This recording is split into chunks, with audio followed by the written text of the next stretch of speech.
আসসালামু আলাইকুম সুপ্রিয় দর্শক মণ্ডলী, আজকে আপনাদের সাথে শেয়ার করতে যাচ্ছি একটি ভর্তার রেসিপি। আর সেটা হচ্ছে মিষ্টি কুমড়া ভর্তা। প্রথমেই আমি মিষ্টি কুমড়াটা ছিলে নিচ্ছি এবং পাতলা পাতলা করে পিস করে নিচ্ছি মিষ্টি কুমড়াগুলো এবং ধুয়ে নিচ্ছি।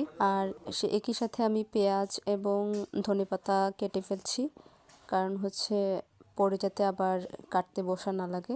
তারপরে পিস করে রাখা সেই মিষ্টি কুমড়াগুলো আমি একটি কড়াইয়ে পানি ঢেলে নিয়েছি পরিমাণ মতো, সাথে একটু লবণ দিয়েছি এবং চুলায় বসিয়ে দিয়েছি।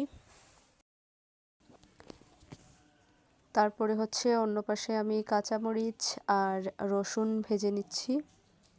রসুনটা ভাজলে ফ্লেভারটা একটু ভালো আসে, সেই জন্যই ভর্তাতে রসুন ভেজে দেয়া।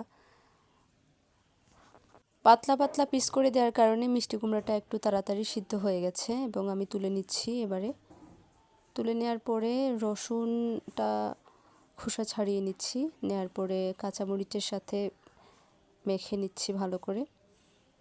তারপরে হচ্ছে বাকি যে জিনিসগুলো আছে সেগুলো সবগুলা একসাথে লবণ এবং সরিষার তেল দিয়ে মাখিয়ে নিচ্ছি।